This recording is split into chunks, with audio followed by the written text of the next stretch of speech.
सृष्टि के आरंभ से ही भगवान शिव संहार और सृजन के स्वामी माने जाते हैं। वे आदि अनंत हैं, जिन्हें किसी सीमा में बांधा नहीं जा सकता। उनके भक्तों के लिए शिव केवल एक देवता नहीं, बल्कि स्वयं ब्रह्मांड की आत्मा है। शिव पुराण, स्कंद पुराण, लिंग पुराण, पद्म पुराण, गरुड़ पुराण, मत्स्य पुराण, महाभारत और रामायण जैसे महान ग्रंथों में भगवान शिव की महिमा और उनकी दिव्य लीलाओं का वर्णन किया गया है। इन पवित्र ग्रंथों में शिवरात्रि के महत्व, शिवलिंग की उत्पत्ति, पार्वती के साथ उनके विवाह, भक्तों को दिए गए आशीर्वाद और उनकी अपार करुणा के अनगिनत प्रसंगों का उल्लेख मिलता है। ये कथा उन 10 दिव्य घटनाओं को एक सूत्र में पिरोती है, जहां भगवान शिव ने भक्तों की परीक्षा ली, असुरों का संहार किया, देवताओं को आशीर्वाद दिया और भक्तों पर अपनी कृपा बरसाई। ये केवल कथाएं नहीं, बल्कि शिव तत्व को समझने का मार्ग है, जो हमें जीवन, भक्ति और आत्मज्ञान का संदेश देती है। सृष्टि के प्रारंभ से ही मनुष्य मृत्यु के रहस्य को जानने के लिए उत्सुक रहा है। वो जानना चाहता है कि क्या अमरत्व संभव है? क्या कोई इस जीवन मृत्यु के चक्र से मुक्त हो सकता है? इसी गूढ़ प्रश्न का उत्तर स्वयं भगवान शिव ने माता पार्वती को दिया था। कैलाश पर्वत पर हिमालय की ऊंचाइयों में भगवान शिव ध्यानस्थ थे।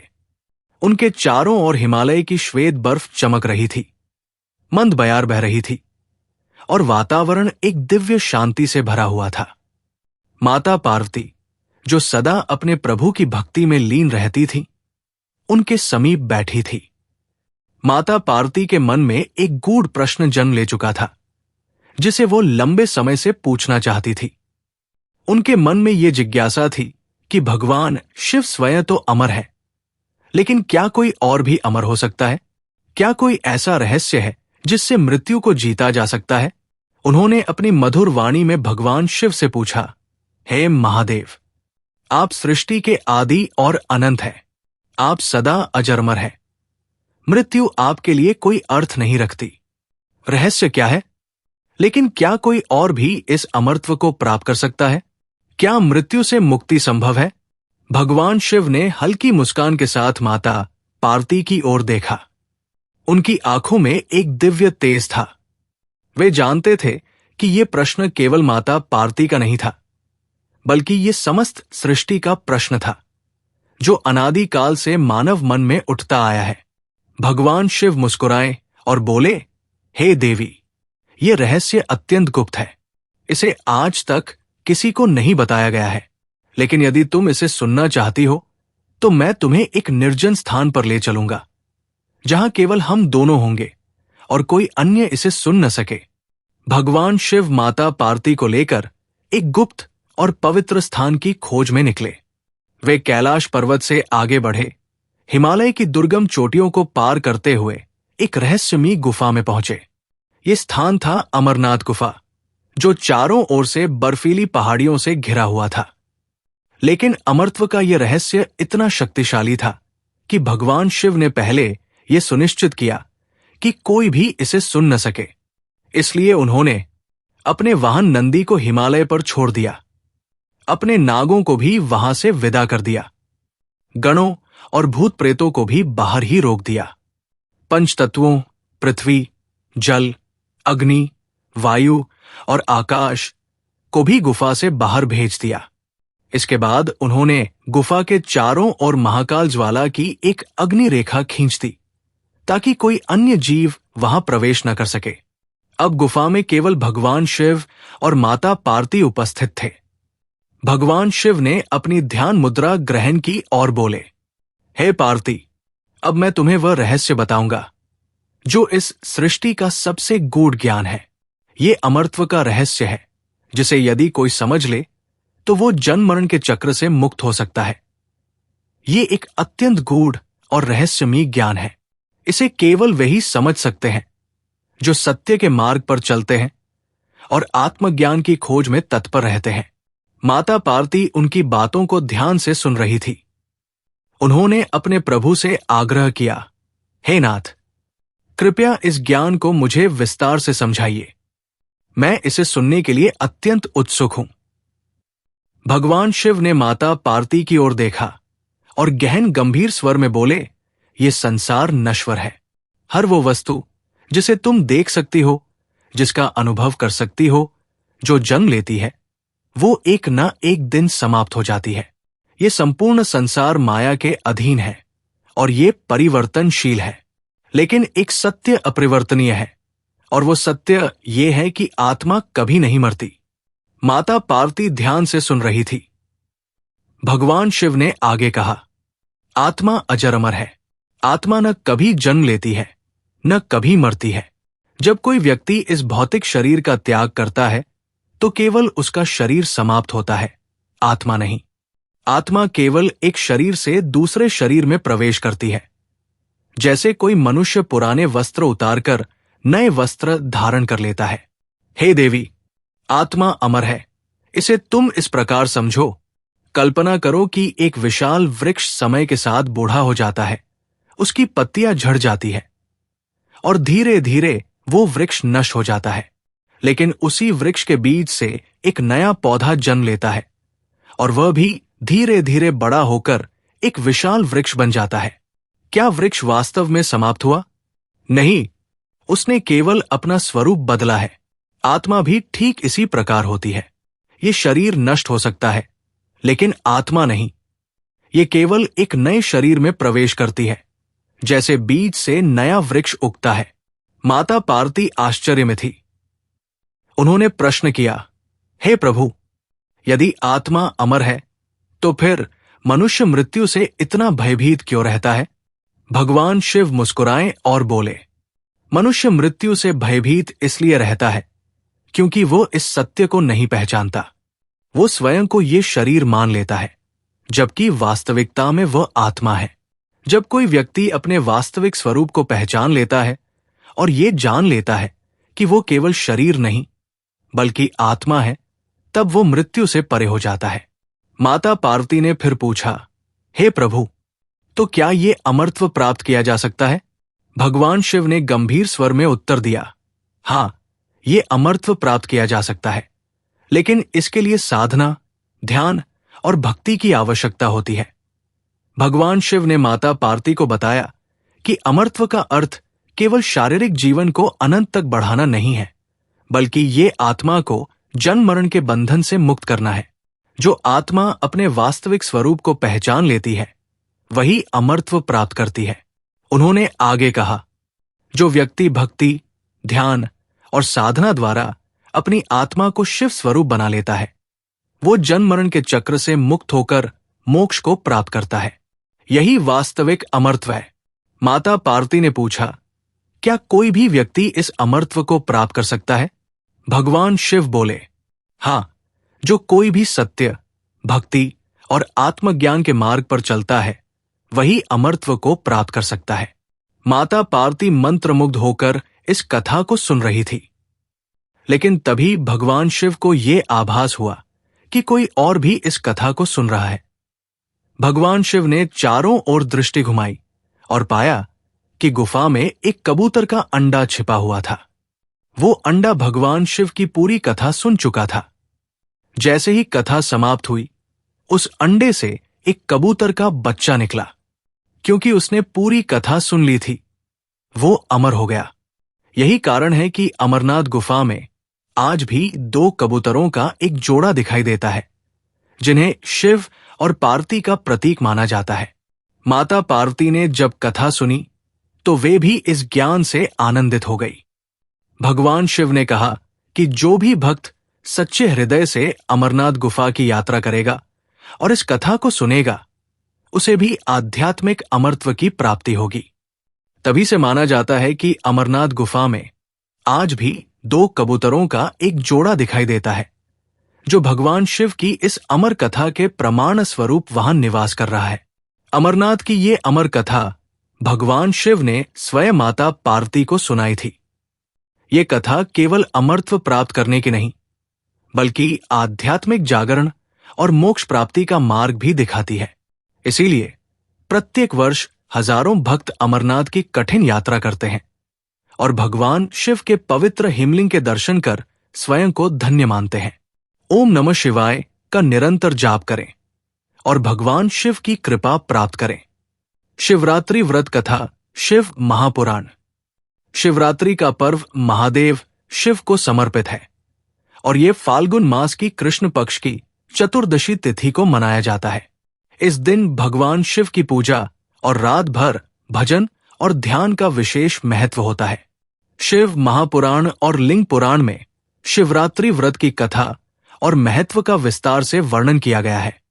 बहुत समय पहले की बात है, जब भगवान विष्णु और ब्रह्मा जी के बीच श्रेष्ठता को लेकर विवाद हो गया। दोनों में ये अहंकार उत्पन्न हो गया कि उनमें से कौन बड़ा है। ये विवाद बढ़ता गया और देवता इस समस्या को हल करने के लिए भगवान शिव के पास पहुंचे। भगवान शिव ने दोनों के अहंकार को नष्ट करने के लिए एक अग्नि स्तंभ ज्योतिर्लिंग के रूप में प्रकट होने का निश्चय किया। ये अग्नि स्तंभ अनंत ऊंचाई और गहराई तक फैला हुआ था। भगवान शिव ने कहा कि जो भी इस ज्योतिर्लिंग के अंत को पहले खोज निकालेगा वही श्रेष्ठ माना जाएगा। ये सुनकर भगवान विष्णु ने वराह, सुअर का रूप धारण किया और इस अग्नि स्तंभ की गहराई तक जाने का प्रयास किया, जबकि ब्रह्मा जी ने हंस का रूप धारण कर इस ज्योतिर्लिंग के ऊपरी छोर को खोजने की चेष्टा की। बहुत समय बीत गया, लेकिन कोई भी इस शिवलिंग का अंत नहीं खोज पाया।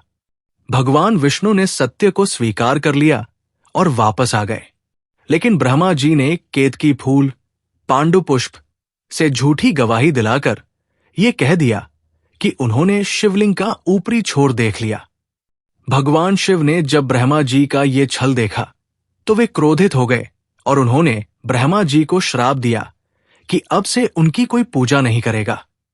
यही कारण है कि ब्रह्मा जी का कोई प्रमुख मंदिर नहीं पाया जाता। इसके बाद भगवान विष्णु और ब्रह्मा जी ने मिलकर भगवान शिव की स्तुति की। इससे प्रसन्न होकर भगवान शिव ने आदेश दिया कि फाल्गुन कृष्ण चतुर्दशी को जो कोई भी शिवलिंग की पूजा करेगा उसका जीवन सफल होगा और उसे मोक्ष की प्राप्ति होगी। यही कारण है कि इस दिन को महाशिवरात्रि के रूप में मनाया जाता है। कहा जाता है कि प्राचीन काल में गुरुद्रो नामक एक शिकारी था, जो जंगल में शिकार करके अपना जीवन यापन करता था। वो निर्दयी था और किसी भी धार्मिक कार्य से उसका कोई संबंध नहीं था। एक दिन भोजन की तलाश में वो जंगल में बहुत अंदर चला गया और रात हो जाने पर उसे एक ऊंचे बेल वृक्ष पर चढ़कर शरण लेनी पड़ी।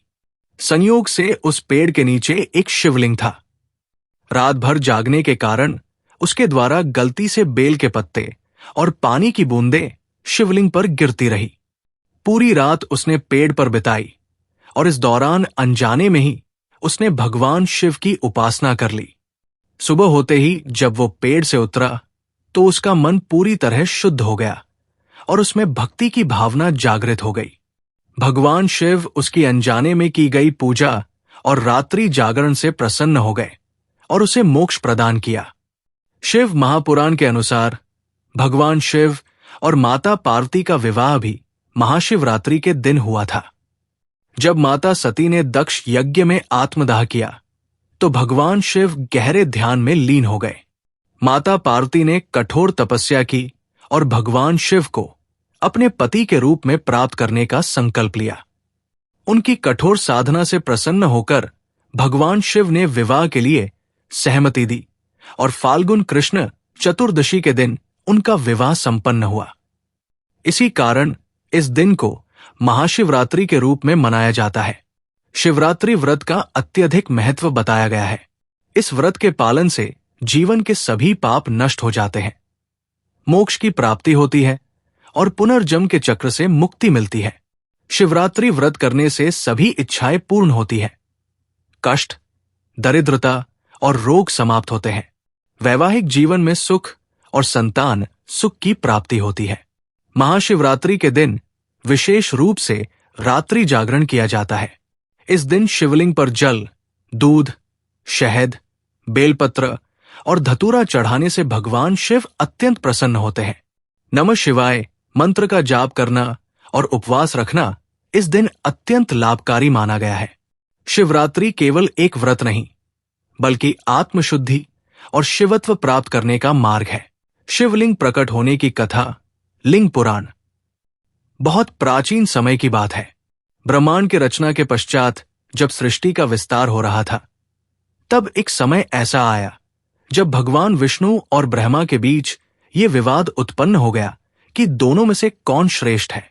दोनों अपने अपने स्वरूप और कार्यों का वर्णन करते हुए स्वयं को सर्वोपरि सिद्ध करने का प्रयास करने लगे। इस विवाद से संपूर्ण सृष्टि में हलचल मच गई। देवता, ऋषि और समस्त ब्रह्मांड इस प्रश्न के उत्तर की प्रतीक्षा करने लगे कि वास्तव में सबसे महान कौन है, ब्रह्मा जो सृष्टि के रचयिता है, या विष्णु जो पालन करता है। जैसे जैसे ये विवाद बढ़ता गया, वैसे वैसे दोनों के भीतर अहंकार भी बढ़ने लगा। देवताओं ने इस समस्या का समाधान खोजने के लिए भगवान शिव का आह्वान किया। भगवान शिव जो समस्त सृष्टि के आधार और सहार के स्वामी थे, उन्होंने दोनों के अहंकार को समाप्त करने और सत्य का बोध कराने के लिए एक दिव्य लीला रची। अचानक आकाश में एक अद्भुत प्रकाश उत्पन्न हुआ। यह प्रकाश धीरे धीरे एक अनंत अग्नि स्तंभ के रूप में प्रकट होने लगा। यह अग्नि स्तंभ इतना विशाल था कि इसकी कोई सीमा नहीं थी। न इसकी ऊंचाई दिख रही थी, न इसकी गहराई। ये तेजस्वी और असाधारण ज्योतिर्मय शिवलिंग था जो समस्त दिशाओं को प्रकाशित कर रहा था। इसकी दिव्य आभा इतनी प्रचंड थी कि ब्रह्मा और विष्णु दोनों ही चकित रह गए। तभी आकाशवाणी हुई, जो भी इस अग्नि स्तंभ के अंत को पहले खोज निकालेगा, वही इस सृष्टि में सर्वश्रेष्ठ होगा। ब्रह्मा और विष्णु ने इस चुनौती को स्वीकार किया।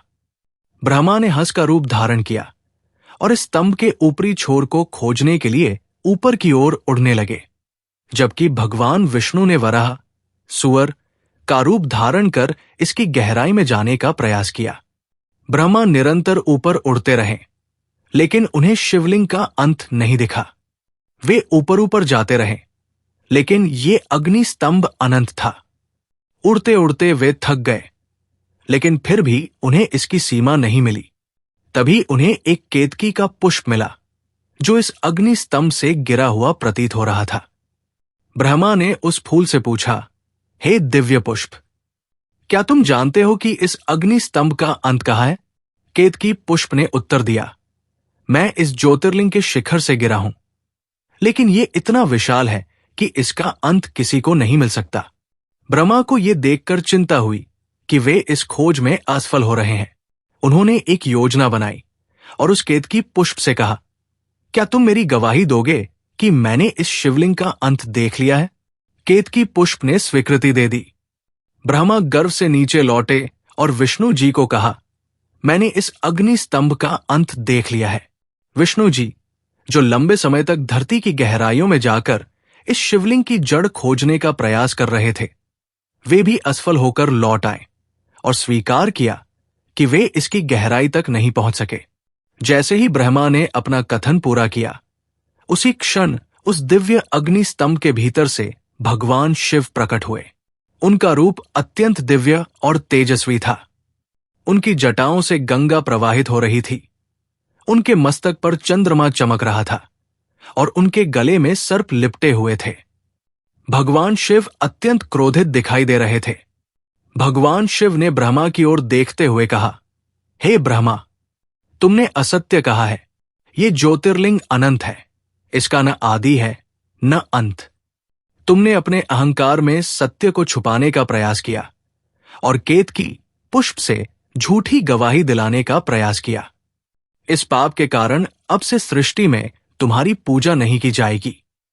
कोई भी मनुष्य तुम्हारा मंदिर नहीं बनाएगा, नहीं तुम्हारी उपासना करेगा। इसके बाद भगवान शिव ने केतकी पुष्प को भी श्राप दिया, हे पुष्प, तुमने भी झूठ का साथ दिया, इसलिए आज से तुम्हें मेरी पूजा में स्वीकार नहीं किया जाएगा। इसके बाद भगवान शिव ने भगवान विष्णु की ओर देखा। विष्णु जी ने हाथ जोड़कर कहा, हे प्रभु, मैं आपकी अनंत महिमा को समझ चुका हूं। आप ही सहार, सृजन और पालन के आधार हैं। मैं आपकी शरण में हूं। भगवान शिव प्रसन्न हुए और कहा, हे विष्णु, तुम सत्य के मार्ग पर रहे और अपनी हार स्वीकार की। इस कारण सृष्टि में तुम्हारी पूजा होगी और लोग तुम्हें सर्वत्र पूज्य मानेंगे। इसके बाद भगवान शिव ने घोषणा की कि ये ज्योतिर्लिंग सृष्टि के अंत तक पूजनीय रहेगा। जो भी इस ज्योतिर्लिंग की पूजा करेगा वो मेरे समान ही पुण्य प्राप्त करेगा। ये ज्योतिर्लिंग सदा मेरी उपस्थिति का प्रतीक रहेगा और इसी के माध्यम से भक्त मुझ तक पहुंच सकेंगे। ये वही ज्योतिर्लिंग था जो आज 12 प्रमुख ज्योतिर्लिंगों के रूप में संपूर्ण भारत में पूजित है। इसी दिन से शिवरात्रि का पर्व मनाया जाने लगा, क्योंकि इस दिन स्वयं भगवान शिव ज्योतिर्लिंग के रूप में प्रकट हुए थे। इस प्रकार लिंग पुराण में वर्णित ये कथा हमें ये सिखाती है कि भगवान शिव का स्वरूप अनंत और असीमित है। अहंकार का कोई अस्तित्व नहीं होता और केवल सत्य और भक्ति के मार्ग पर चलने से ही भगवान की कृपा प्राप्त की जा सकती है। जो भी शिवरात्रि के दिन श्रद्धा भाव से भगवान शिव की पूजा करता है वो मोक्ष को प्राप्त करता है और उसके समस्त पाप नष्ट हो जाते हैं। रामायण। कुछ कथाओं के अनुसार माता सीता ने भगवान राम के साथ मिलकर शिवरात्रि का व्रत रखा था। रामायण में भगवान राम द्वारा रावण वध से पहले शिवलिंग की स्थापना और पूजा का उल्लेख मिलता है। रामायण की कथा अनंत रहस्यों और अद्भुत घटनाओं से भरी हुई है। इसमें भगवान राम के जीवन के हर पहलू में धर्म, भक्ति और कर्तव्य का गहरा संदेश छिपा है। लेकिन बहुत कम लोग जानते हैं कि भगवान राम और माता सीता ने स्वयं भगवान शिव की आराधना कर शिवरात्रि का व्रत रखा था। ये उस समय की बात है जब भगवान राम, माता सीता और लक्ष्मण वनवास में थे। वे जंगलों में भ्रमण कर रहे थे, ऋषियों से ज्ञान प्राप्त कर रहे थे और असुरों का विनाश कर धर्म की स्थापना कर रहे थे। एक दिन वे एक तपस्वी ऋषि के आश्रम पहुंचे। वहां उन्होंने देखा कि ऋषि और उनके शिष्य भगवान शिव का व्रत कर रहे थे। भगवान राम ने विनम्रता पूर्वक पूछा, हे महर्षि, आप कौन सा व्रत कर रहे हैं और इसका क्या फल है? महर्षि ने उत्तर दिया, हे रघुकुल शिरोमणि, हम महादेव शिव का शिवरात्रि व्रत कर रहे हैं। ये व्रत सभी पापों का नाश करने वाला और मोक्ष प्रदान करने वाला है। जो भी इस दिन व्रत रखता है, उपवास करता है और रात्रि जागरण कर भगवान शिव की आराधना करता है, उसे अपार पुण्य की प्राप्ति होती है। भगवान राम और माता सीता ने इस व्रत का महत्व समझा और उन्होंने भी पूरे श्रद्धा भाव से शिवरात्रि का व्रत करने का संकल्प लिया। माता सीता ने भगवान शिव की पूजा की और भगवान राम ने शिवलिंग पर जल अर्पित किया। उस दिन उन्होंने उपवास रखा, रात्रि जागरण किया और शिव भक्ति में लीन रहे। भगवान शिव उनकी भक्ति से प्रसन्न हुए और आकाशवाणी हुई, हे राम, तुम्हारी भक्ति अमर है। ये व्रत सभी के लिए कल्याणकारी सिद्ध होगा। कालांतर में जब लंका पर चढ़ाई करने का समय आया, तब भगवान राम को रावण वध से पूर्व भगवान शिव की आराधना करने का स्मरण हुआ। ये समय था जब समुद्र पार करने के लिए उन्होंने समुद्र देवता से मार्ग देने की प्रार्थना की थी। समुद्र देवता ने उन्हें बताया कि यदि वे भगवान शिव की आराधना करें तो विजय उनका वरण करेगी। भगवान राम ने तुरंत ही समुद्र तट पर शिवलिंग स्थापित करने का निश्चय किया। उन्होंने अपने भक्त हनुमान को कैलाश पर्वत भेजा ताकि वे भगवान शिव की पूजा के लिए एक दिव्य शिवलिंग ले आए। हनुमान जी तुरंत ही शिवलिंग लेने के लिए प्रस्थान कर गए, लेकिन समय बीतता जा रहा था और शुभ मुहूर्त निकला जा रहा था। भगवान राम चिंतित थे कि पूजा में देर हो रही है। तब माता सीता ने बालू से एक शिवलिंग बनाया और भगवान राम ने उसी शिवलिंग का पूजन कर रावणवध की सफलता के लिए भगवान शिव से आशीर्वाद मांगा। जब हनुमान जी शिवलिंग लेकर लौटे तो उन्होंने देखा कि भगवान राम पहले ही पूजा कर चुके थे। हनुमान जी थोड़े व्यथित हुए। तब भगवान राम ने कहा, हे हनुमान, तुम्हारा लाया हुआ शिवलिंग भी उतना ही पूज्य होगा। उन्होंने दोनों शिवलिंगों की पूजा की और आज भी रामेश्वरम में दोनों शिवलिंग प्रतिष्ठित है। एक जो माता सीता ने बनाया था और दूसरा जो हनुमान जी कैलाश से लाए थे। भगवान शिव ने इस पूजा से प्रसन्न होकर आशीर्वाद दिया, हे राम, ये शिवलिंग युगों युगों तक पूजित रहेगा। जो कोई भी इस शिवलिंग की पूजा करेगा वो सभी कष्टों से मुक्त होकर मोक्ष को प्राप्त करेगा। इस प्रकार भगवान राम ने स्वयं शिवरात्रि का व्रत किया और भगवान शिव की उपासना की। यह घटना यह दर्शाती है कि चाहे स्वयं विष्णु के अवतार भगवान राम ही क्यों न हो, भगवान शिव की आराधना से ही शक्ति और विजय प्राप्त होती है। यही कारण है कि शिवरात्रि का व्रत अत्यंत महत्वपूर्ण माना जाता है और जो कोई भी श्रद्धा से इस दिन भगवान शिव का पूजन करता है उसे सभी सुख संपत्तियों की प्राप्ति होती है और अंत में मोक्ष का द्वार खुलता है। महाभारत अनुशासन पर्व में भी शिवरात्रि व्रत का उल्लेख मिलता है। इसमें बताया गया है कि कैसे भगवान शिव की आराधना करने से अर्जुन को पाशुपत अस्त्र की प्राप्ति हुई थी। महाभारत का युद्ध निकट था। कुरुक्षेत्र की भूमि पर अनगिनत योद्धा अपनी तलवारें संवार रहे थे, रथों के पहिए गर्जना कर रहे थे और संपूर्ण आर्यावर्त एक महायुद्ध की प्रतीक्षा कर रहा था। लेकिन इस युद्ध का परिणाम क्या होगा, कौन विजयी होगा, यह कोई नहीं जानता था। इस घोर संग्राम में विजय पाने के लिए अर्जुन को किसी दिव्य शक्ति की आवश्यकता थी जो उसे अपराजेय बना सके।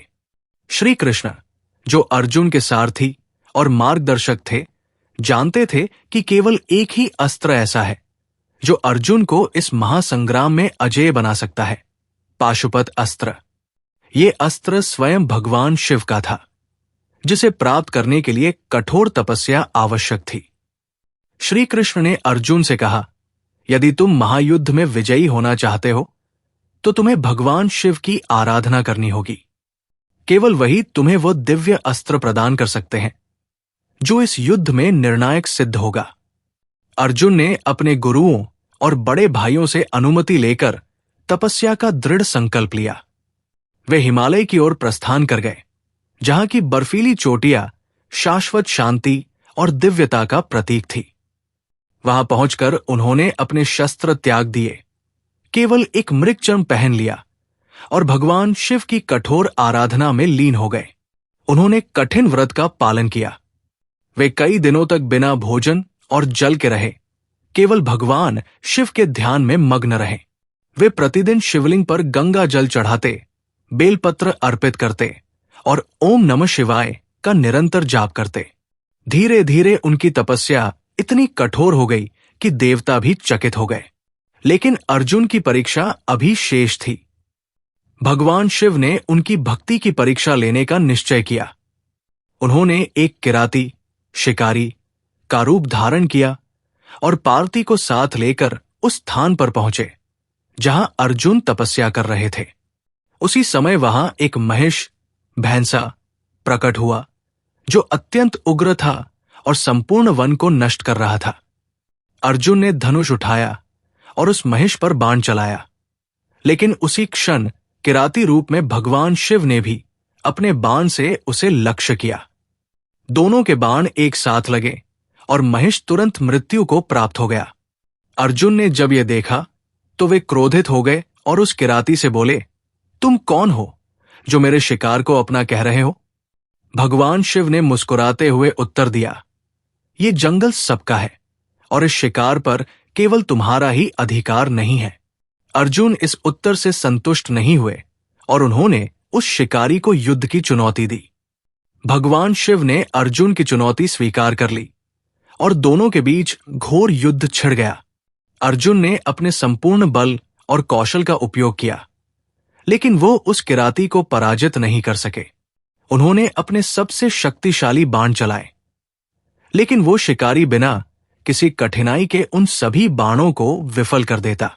अर्जुन को पहली बार अनुभव हुआ कि उनके सामने कोई साधारण व्यक्ति नहीं है। तब उन्होंने ध्यान लगाया और भगवान शिव का स्मरण किया। उसी क्षण उन्हें बोध हुआ कि ये कोई और नहीं, स्वयं भगवान शिव है जो उनकी परीक्षा ले रहे हैं। अर्जुन तुरंत उनके चरणों में गिर पड़े और हाथ जोड़कर क्षमा मांगी। हे महादेव, मैं आपको पहचान नहीं पाया, कृपया मुझे क्षमा करें और अपना आशीर्वाद दें। भगवान शिव ने प्रसन्न होकर अर्जुन को उठाया और कहा, हे पार्थ, तुम्हारी भक्ति, साहस और तपस्या से मैं प्रसन्न हूं। मैं तुम्हें वो दिव्य पाशुपत अस्त्र प्रदान करता हूं जिसका प्रयोग केवल अत्यंत विकट परिस्थितियों में ही किया जा सकता है। ये अस्त्र इतना शक्तिशाली है कि इसका उपयोग पूरे ब्रह्मांड को नष्ट कर सकता है। भगवान शिव ने अपने हाथ से अर्जुन के माथे को स्पर्श किया और उन्हें पाशुपत अस्त्र प्रदान किया। उस क्षण देवताओं ने पुष्प वर्षा की और संपूर्ण ब्रह्मांड में शिव की महिमा गूंज उठी। माता पार्वती ने अर्जुन को आशीर्वाद दिया और कहा, हे अर्जुन, तुम केवल एक महान योद्धा ही नहीं बल्कि सच्चे भक्त भी हो। भगवान शिव की कृपा सदैव तुम्हारे साथ रहेगी। इसके बाद अर्जुन ने भगवान शिव को प्रणाम किया और श्री कृष्ण के पास लौट आए। उन्होंने जब यह दिव्य अस्त्र श्री कृष्ण को दिखाया तो श्री कृष्ण ने मुस्कुराते हुए कहा, अब तुम न केवल एक श्रेष्ठ धनुर्धर हो बल्कि भगवान शिव की विशेष कृपा भी तुम पर है। ये अस्त्र तुम्हें कुरुक्षेत्र के युद्ध में विजय दिलाएगा। इस प्रकार अनुशासन पर्व में वर्णित ये कथा हमें ये सिखाती है कि भगवान शिव की सच्ची भक्ति और कठोर तपस्या करने से असंभव भी संभव हो जाता है। जो व्यक्ति श्रद्धा और निष्ठा के साथ शिवरात्रि के व्रत का पालन करता है, रात्रि जागरण करता है और शिव की आराधना करता है, उसे शिव की विशेष कृपा प्राप्त होती है। जिस प्रकार अर्जुन को पाशुपत अस्त्र की प्राप्ति हुई, उसी प्रकार शिव भक्त को उसके समस्त दुखों से मुक्ति और मोक्ष की प्राप्ति होती है। यही कारण है कि महाशिवरात्रि का व्रत अत्यंत फलदायी माना गया है। मत्स्य पुराण, इसमें शिवरात्रि के व्रत और उपवास के लाभ बताए गए हैं। शिवरात्रि के दिन रात्रि जागरण का महत्व बताया गया है। बहुत समय पहले की बात है, हिमालय पर्वत की गुफाओं में एक महान ऋषि रहते थे जिनका नाम च्यवन था। वे भगवान शिव के परम भक्त थे और संपूर्ण जीवन तपस्या और भक्ति में लीन रहते थे। एक दिन उनके आश्रम में कुछ जिज्ञासु शिष्य आए और उन्होंने ऋषि से पूछा, गुरुदेव, हमें ऐसा कोई व्रत बताइए जिससे हमारे समस्त पाप नष्ट हो जाएं और हम भगवान शिव की कृपा प्राप्त कर सकें। ऋषि च्यवन ने अपनी आंखें खोली और मुस्कुराते हुए कहा, वत्स, भगवान शिव की भक्ति से बड़ा कोई मार्ग नहीं है। जो भी उनकी शरण में जाता है वो इस संसार के बंधनों से मुक्त हो जाता है। तुमने जो प्रश्न पूछा है उसका उत्तर मैं तुम्हें एक प्राचीन कथा के माध्यम से दूंगा जिसे स्वयं भगवान विष्णु ने मत्स्य अवतार में सुनाया था। एक समय की बात है जब धरती पर अत्यंत अराजकता फैल चुकी थी। पाप और अधर्म अपने चरम पर थे और लोग धर्म के मार्ग से भटक गए थे। इस स्थिति को देखकर देवताओं ने भगवान शिव की शरण में जाने का निर्णय लिया। वे सभी कैलाश पर्वत पर पहुंचे और भगवान शिव की स्तुति करने लगे। उनकी प्रार्थना से प्रसन्न होकर भगवान शिव प्रकट हुए और पूछा, हे देवगण, किस कारण तुम मेरी शरण में आए हो? देवताओं ने कहा, हे महादेव, मनुष्य अपने कर्तव्यों को भूल चुका है। उसने भक्ति और साधना का मार्ग त्याग दिया है और पापों की ओर बढ़ रहा है। यदि यही स्थिति बनी रही तो अधर्म पूरे संसार पर हावी हो जाएगा। कृपया हमें कोई ऐसा उपाय बताइए जिससे मनुष्य पुनः धर्म के मार्ग पर लौट आए और मोक्ष प्राप्त कर सके। भगवान शिव ने मुस्कुराते हुए उत्तर दिया, हे देवगण, मैं तुम्हें एक अत्यंत गूढ़ और प्रभावशाली उपाय बताता हूं। जो भी भक्त फाल्गुन मास की कृष्ण चतुर्दशी की रात्रि को जागरण करेगा, उपवास रखेगा और मेरी भक्ति करेगा, उसके जन्म जन्मांतर के समस्त पाप नष्ट हो जाएंगे। वो न केवल इस जीवन में सुख और समृद्धि प्राप्त करेगा बल्कि मृत्यु के बाद उसे मोक्ष की प्राप्ति होगी। देवताओं ने भगवान शिव से पूछा, हे प्रभु, इस व्रत को करने की विधि क्या होगी? भगवान शिव ने उत्तर दिया, इस दिन प्रातः स्नान करके संकल्प लो कि तुम ये व्रत पूरी निष्ठा और श्रद्धा से करोगे। दिन भर उपवास रखो और रात्रि में जागरण करो। चारों पहरों में शिवलिंग का विधि पूर्वक अभिषेक करो। प्रथम पहर में जल से, दूसरे पहर में दूध से, तीसरे पहर में शहद से और चौथे पहर में गंगा जल से बेलपत्र, धतूरा, अक्षत, चंदन और भस्म से मेरी पूजा करो। इस रात्रि में जो भी सच्चे मन से मेरा नाम लेगा, उसकी समस्त इच्छाएं पूर्ण होंगी। भगवान शिव के इन वचनों को सुनकर देवताओं ने इस व्रत का प्रचार पूरे संसार में कर दिया। जो भी भक्त इस दिन शिवलिंग की पूजा करता है, व्रत रखता है और रात्रि जागरण करता है, वो समस्त पापों से मुक्त हो जाता है, उसकी आत्मा पवित्र हो जाती है और अंततः वो शिवलोक को प्राप्त करता है। इस कथा को सुनकर ऋषि च्यवन के शिष्य अत्यंत प्रसन्न हुए और उन्होंने शिवरात्रि के इस व्रत को धारण करने का संकल्प लिया। तब से लेकर आज तक भक्त इस पावन रात्रि में भगवान शिव की आराधना करते हैं, उपवास रखते हैं और रात्रि जागरण करके उनका गुणगान करते हैं। शिव की महिमा अपरंपार है और जो भी उनकी सच्चे मन से भक्ति करता है, वो भवसागर से पार हो जाता है। पद्म पुराण।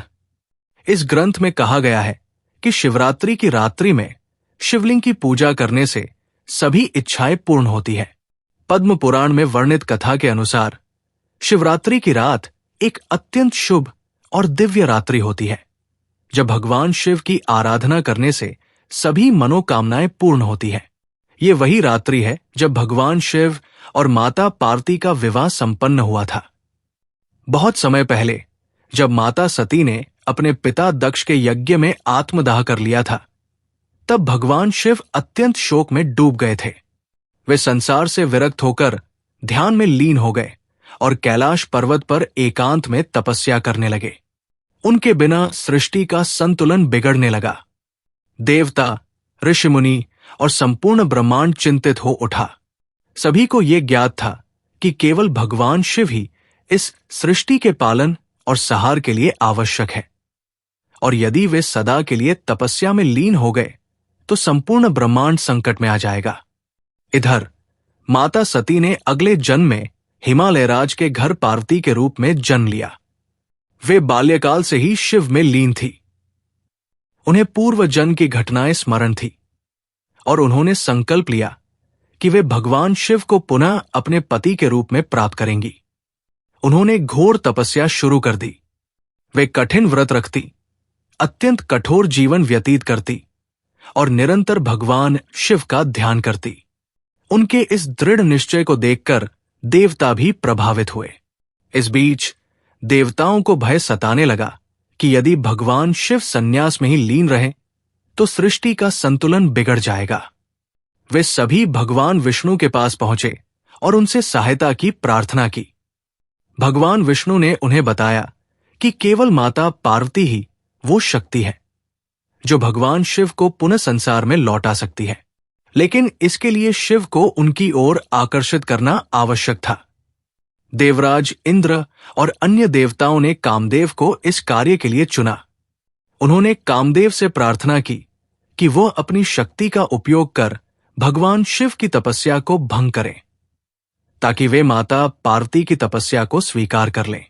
कामदेव को यह कार्य कठिन प्रतीत हुआ, क्योंकि वे जानते थे कि भगवान शिव अत्यंत शक्तिशाली और क्रोधी हैं, किंतु सृष्टि के कल्याण के लिए उन्होंने सहमति दी।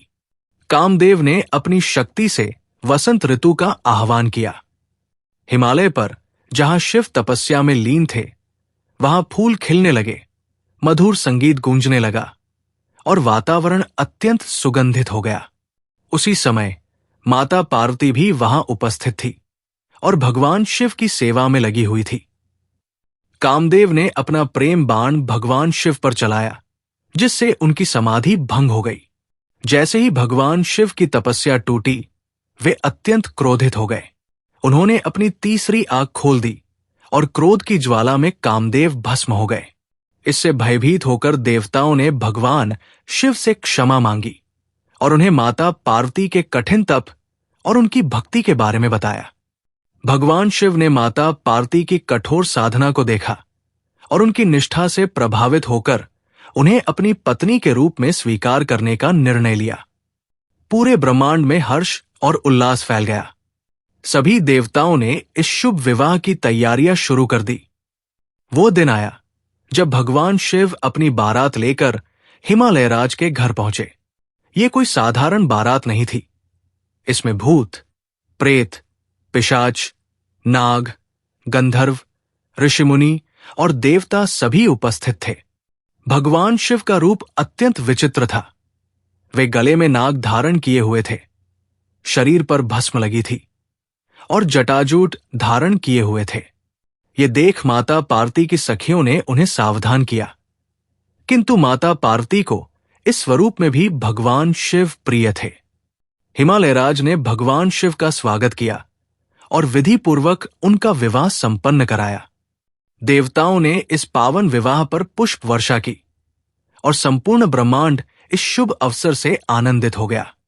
कहा जाता है कि जिस दिन भगवान शिव और माता पार्वती का विवाह हुआ, वो दिन फाल्गुन कृष्ण चतुर्दशी की रात थी, जिसे महाशिवरात्रि के रूप में मनाया जाता है। इस दिन जो भी श्रद्धालु भगवान शिव की सच्चे मन से पूजा करता है, उसे अखंड सौभाग्य, सुख, शांति और मोक्ष की प्राप्ति होती है। शिवरात्रि की रात्रि में शिवलिंग पर जल, दूध, बिल्वपत्र और धतूरा चढ़ाने से भगवान शिव प्रसन्न होते हैं और अपने भक्तों को आशीर्वाद प्रदान करते हैं। यही कारण है कि इस दिन को भक्तजन जागरण करके, उपवास रखकर और भजन कीर्तन करके मनाते हैं। स्कंद पुराण, इसमें शिवलिंग पूजन और शिवरात्रि का महत्व बताया गया है। इस ग्रंथ में उल्लेख है कि शिवरात्रि का व्रत करने से जन्म जन्मांतर के पाप नष्ट हो जाते हैं और मोक्ष की प्राप्ति होती है। प्राचीन समय की बात है।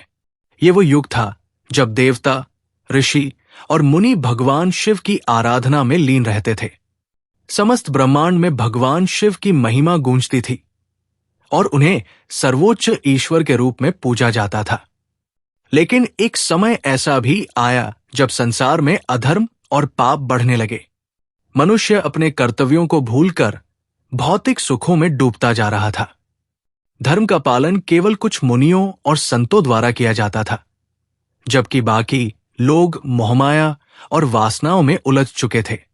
एक दिन महान ऋषियों ने यह अनुभव किया कि संसार में धर्म की स्थिति दयनीय होती जा रही है। वे चिंतित हुए और उन्होंने इस समस्या का समाधान खोजने के लिए भगवान शिव की तपस्या करने का निश्चय किया। कई वर्षों तक कठोर तपस्या करने के बाद भगवान शिव प्रकट हुए। उनका दिव्य स्वरूप अद्भुत था। वे गले में सर्प धारण किए हुए थे, मस्तक पर चंद्रमा सुशोभित था, तीसरी आंख से ज्ञान का प्रकाश प्रकट हो रहा था और उनकी जटाओं से बहने वाली गंगा संपूर्ण ब्रह्मांड को पवित्र कर रही थी। भगवान शिव ने प्रेम पूर्वक ऋषियों से पूछा, हे मुनिवर, किस कारण तुमने मेरी इतनी कठोर तपस्या की है? मुझे बताओ, मैं तुम्हारी क्या सहायता कर सकता हूं? तब ऋषियों ने हाथ जोड़कर कहा, हे महादेव, संसार अधर्म के अंधकार में डूबता जा रहा है। लोग अपने कर्तव्यों को भूल चुके हैं और धर्म से विमुख हो चुके हैं। पाप बढ़ रहा है और पुण्य कम हो रहा है। हमें कोई ऐसा उपाय बताइए जिससे मनुष्य पुनः धर्म के मार्ग पर लौट आए और मोक्ष की प्राप्ति कर सके। भगवान शिव ने मुस्कुराते हुए कहा, हे ऋषियों, मैं तुमसे एक ऐसा रहस्य प्रकट करता हूं जो समस्त संसार के कल्याण के लिए होगा। जो कोई भी फाल्गुन मास की कृष्ण चतुर्दशी को मेरे लिंग स्वरूप की पूजा करेगा, रात्रि जागरण करेगा और श्रद्धा पूर्वक मेरा ध्यान करेगा, उसके जन्म जन्मांतर के समस्त पाप नष्ट हो जाएंगे। उसे मोक्ष की प्राप्ति होगी और वो शिवलोक में स्थान पाएगा।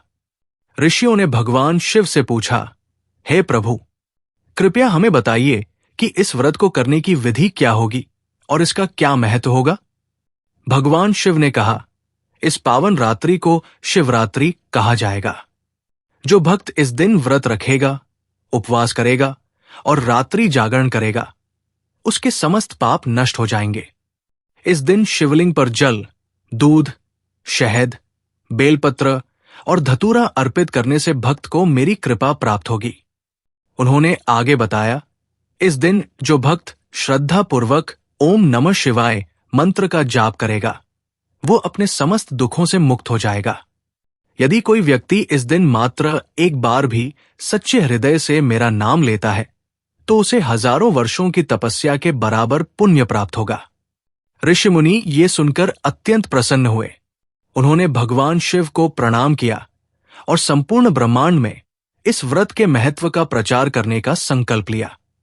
इस प्रकार महाशिवरात्रि का पर्व अस्तित्व में आया, जिसे तब से लेकर आज तक श्रद्धालु भक्तजन मनाते आ रहे हैं।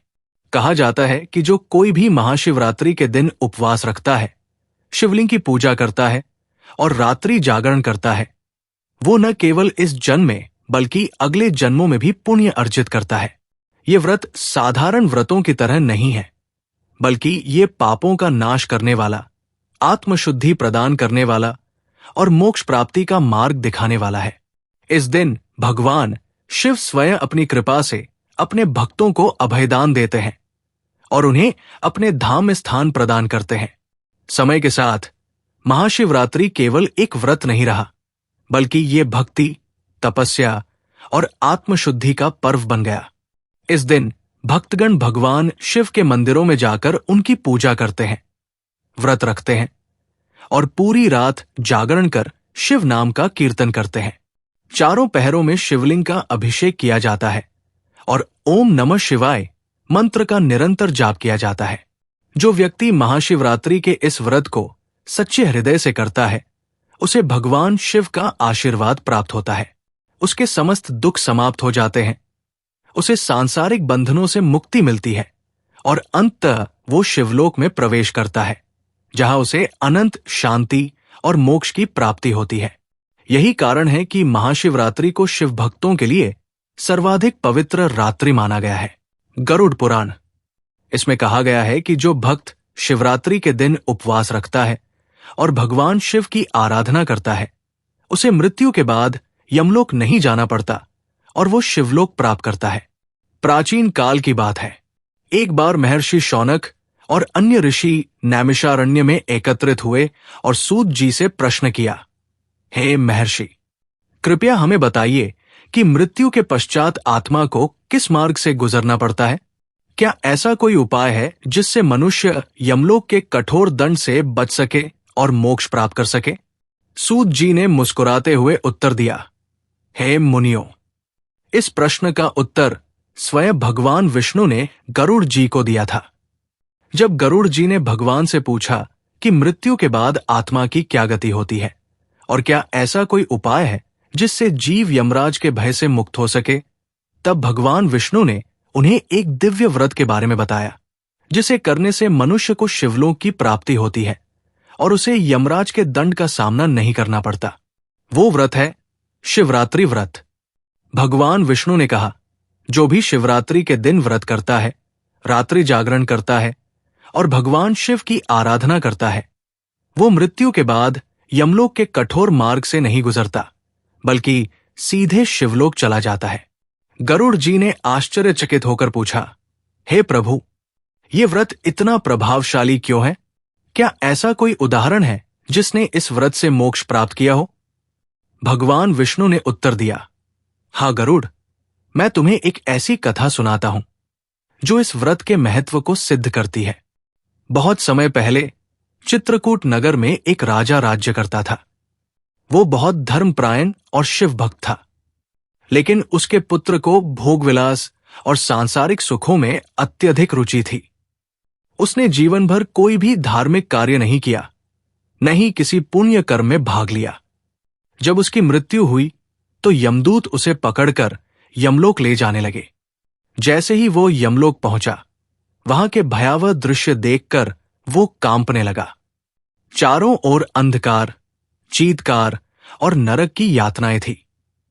वो अत्यंत भयभीत हुआ और यमराज से प्रार्थना करने लगा, हे यमराज, मुझसे कोई भूल हो गई होगी, कृपया मुझे एक अवसर दें जिससे मैं इस कठोर दंड से बच सकूं।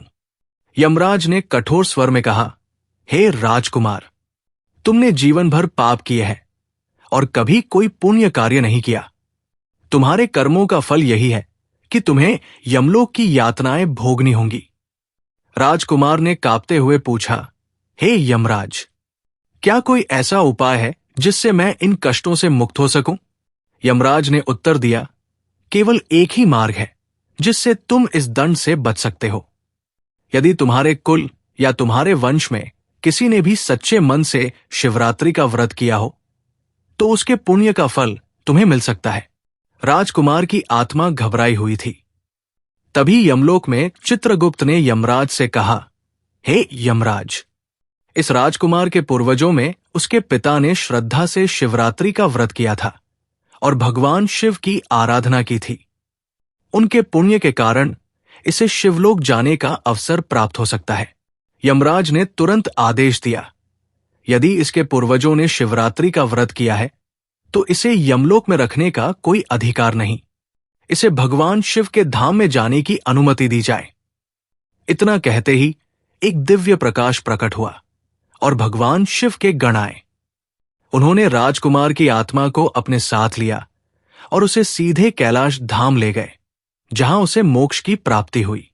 भगवान विष्णु ने गरुड़ जी से कहा, इसलिए हे गरुड़, शिवरात्रि का व्रत इतना प्रभावशाली है कि ये न केवल व्रत करने वाले को बल्कि उसके वंशजों तक को मोक्ष प्रदान कर सकता है। जो भी इस दिन व्रत रखता है, शिवलिंग की पूजा करता है और पूरी रात जागरण करता है, वो यमराज के अधिकार से मुक्त हो जाता है और सीधे शिवलोक को प्राप्त करता है। गरुड़ जी ने इस कथा को सुनकर भगवान विष्णु को प्रणाम किया और कहा, हे प्रभु, वास्तव में शिवरात्रि व्रत सभी व्रतों में श्रेष्ठ है। अब मैं भी इस व्रत का पालन करूंगा और इसकी महिमा का प्रचार करूंगा।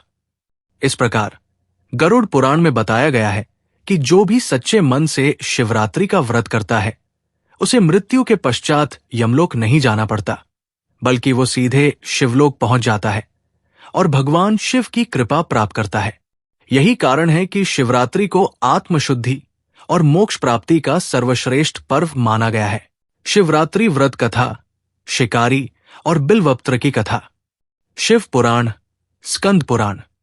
प्राचीन काल की बात है। एक शिकारी था जिसका नाम गुरुद्रुह था। वो जंगल में शिकार करके अपना जीवन यापन करता था। उसे न तो धर्म का ज्ञान था, न ही किसी पूजा पाठ में रुचि थी। उसने अपने पूरे जीवन में कभी किसी देवता की आराधना नहीं की थी। उसका हृदय कठोर था और उसका मन सदैव हिंसा में लिप्त रहता था। एक दिन शिकारी हमेशा की तरह शिकार के लिए जंगल में निकला, लेकिन उस दिन उसे कोई भी जानवर नहीं मिला। उसने कई घंटे भटककर प्रयास किया, मगर कोई भी शिकार हाथ नहीं आया। शाम होने लगी, अंधकार घिरने लगा और भूख प्यास से व्याकुल शिकारी को कोई उपाय नहीं सूझ रहा था। वो सोचने लगा, अगर आज भी मुझे भोजन नहीं मिला तो मैं और मेरा परिवार भूखों मर जाएगा। भोजन की तलाश में वो जंगल के और भी अंदर चला गया। भटकते भटकते वो एक नदी के किनारे पहुंचा, जहां एक विशाल बेल का वृक्ष था। शिकारी ने सोचा, रात हो चुकी है, अब अंधेरे में शिकार ढूंढना कठिन होगा। क्यों न इस पेड़ पर चढ़कर बैठा जाए और जैसे ही कोई जानवर पानी पीने आए, मैं उस पर वार कर दूं। ये सोचकर वो बेल के पेड़ पर चढ़ गया और अपनी धनुषबाण को तैयार रखते हुए वहां बैठ गया। संयोग से उस बेल के पेड़ के ठीक नीचे एक प्राचीन शिवलिंग स्थापित था, लेकिन शिकारी को इस बात की कोई जानकारी नहीं थी। रात गहरी होने लगी, ठंडी हवा बहने लगी और शिकारी को नींद आने लगी। लेकिन जैसे ही वो ऊँघने लगता, उसका शरीर असंतुलित हो जाता और वो गिरने से बचने के लिए पेड़ की शाखाओं को पकड़ता। इस हलचल में उसके हाथों से बेल के पत्ते टूटकर नीचे गिरने लगे। बेलपत्र सीधा शिवलिंग पर गिर रहे थे। सुबह तक ऐसा कई बार हुआ। शिकारी रात भर जागता रहा और अनजाने में उसके हाथों से बेलपत्र टूटकर शिवलिंग पर चढ़ते रहे। साथ ही उसकी आंखों से जो थकान और पश्चाताप के आंसू गिर रहे थे, वे भी शिवलिंग पर अर्पित हो गए। पूरी रात वो भूखा प्यासा जागता रहा। सुबह होने के साथ ही उसने देखा कि एक हिरण पानी पीने के लिए वहां आया है। शिकारी ने तुरंत धनुष पर तीर चढ़ाया और जैसे ही वो तीर छोड़ने वाला था, हिरण ने करुण स्वर में कहा, हे शिकारी, मैं अभी अभी अपनी संतानों से मिलकर आई हूं। यदि तुम मुझे मारना ही चाहते हो तो मुझे घर जाकर उनसे विदा लेने दो। मैं वचन देती हूं कि लौट कर आऊंगी, फिर तुम मुझे मार सकते हो। हिरण के इन कोमल शब्दों ने शिकारी के हृदय को स्पर्श किया, लेकिन भूख और क्रूरता ने उसे कठोर बना रखा था। वो असमंजस में था, परंतु अंततः उसने हिरण को जाने दिया। थोड़ी ही देर में दूसरा हिरण वहां पानी पीने आया। शिकारी ने फिर से धनुष उठाया, लेकिन उस हिरण ने भी विनती करते हुए कहा, हे शिकारी, मेरी भी एक पत्नी और बच्चे हैं, मुझे उनसे मिलने दो। मैं वचन देता हूं कि लौट कर आऊंगा।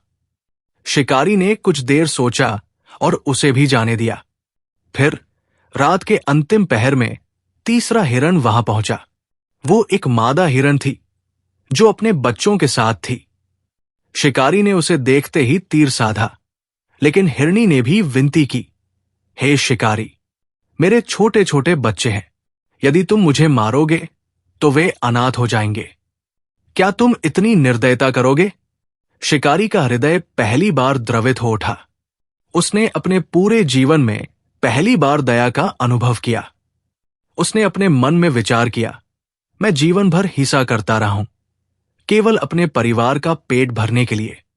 लेकिन यह कैसा जीवन है जिसमें करुणा और संवेदना नहीं?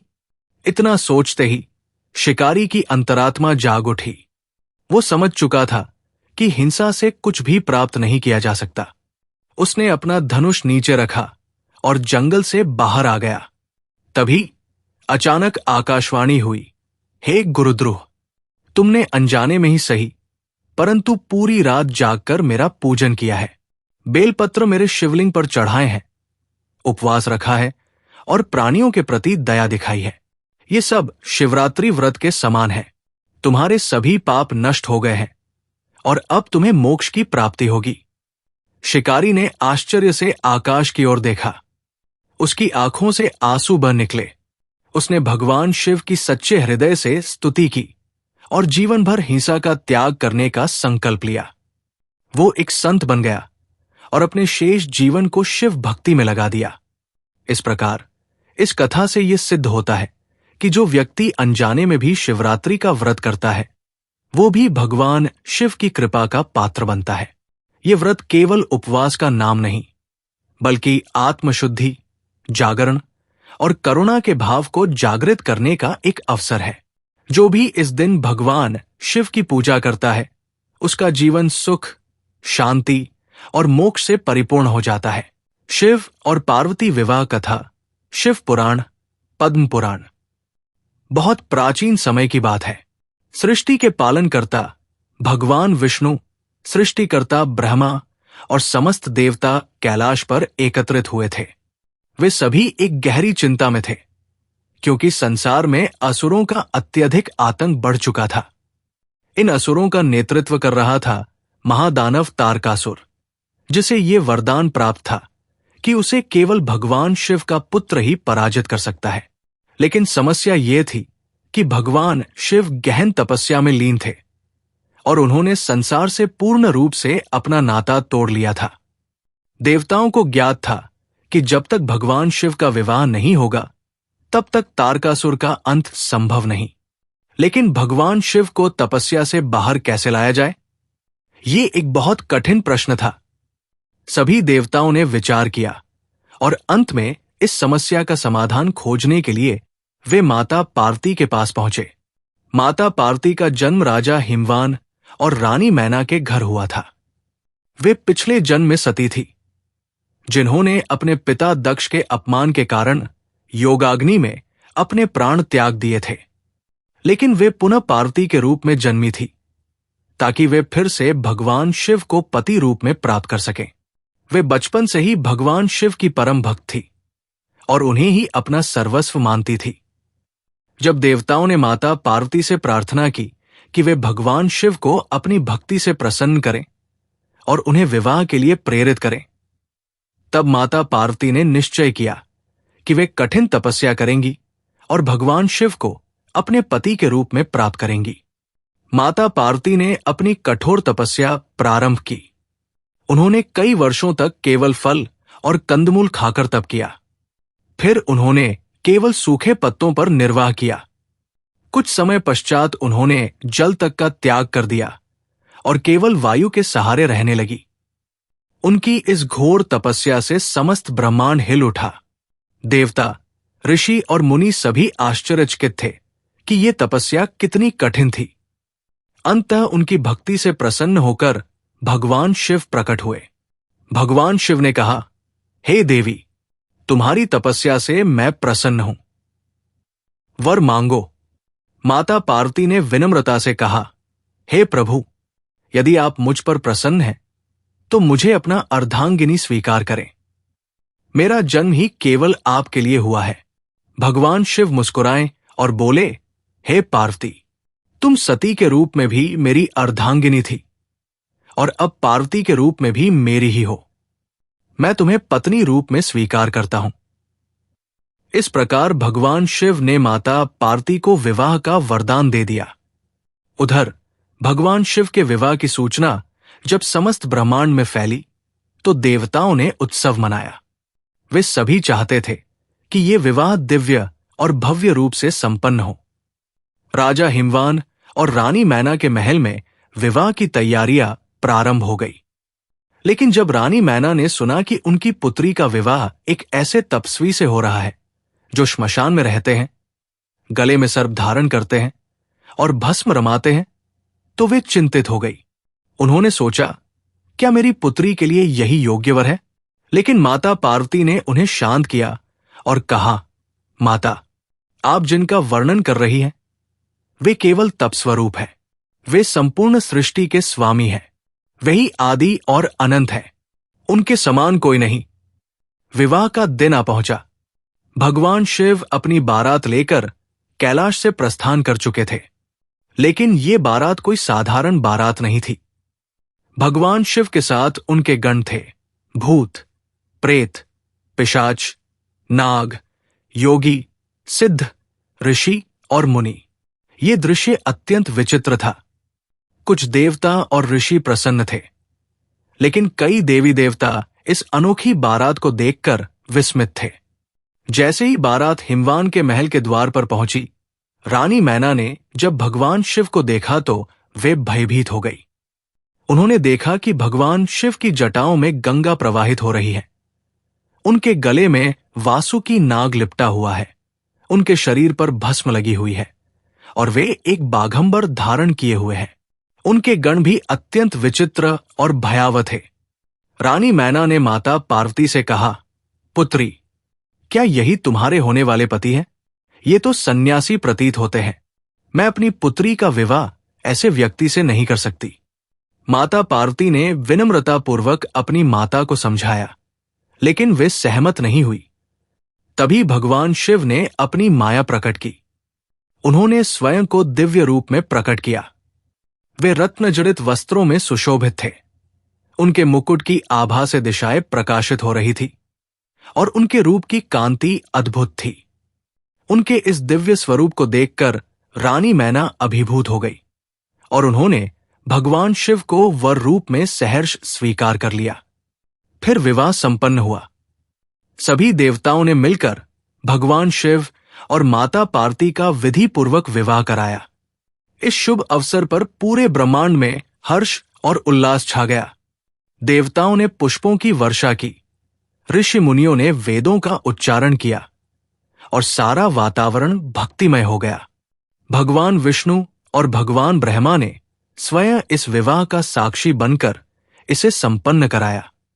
इस दिव्य मिलन से संपूर्ण सृष्टि आनंदित हो उठी, क्योंकि अब वो समय आ चुका था जब भगवान शिव और माता पार्वती के पुत्र भगवान कार्तिकेय का जन्म होगा, जो आगे चलकर तारकासुर का वध करेंगे और देवताओं को भयमुक्त करेंगे। इस प्रकार भगवान शिव और माता पार्वती का विवाह केवल दो दिव्य आत्माओं का मिलन नहीं था, बल्कि ये संपूर्ण सृष्टि की भलाई और संतुलन बनाए रखने के लिए एक महत्वपूर्ण घटना थी। इस विवाह को याद रखने और भगवान शिव तथा माता पार्वती की कृपा प्राप्त करने के लिए प्रत्येक वर्ष महाशिवरात्रि का पर्व मनाया जाता है। इस दिन जो भी सच्चे मन से भगवान शिव और माता पार्वती की पूजा करता है, उसे अक्षय पुण्य की प्राप्ति होती है और उसका जीवन सुखमय एवं मंगलमय हो जाता है।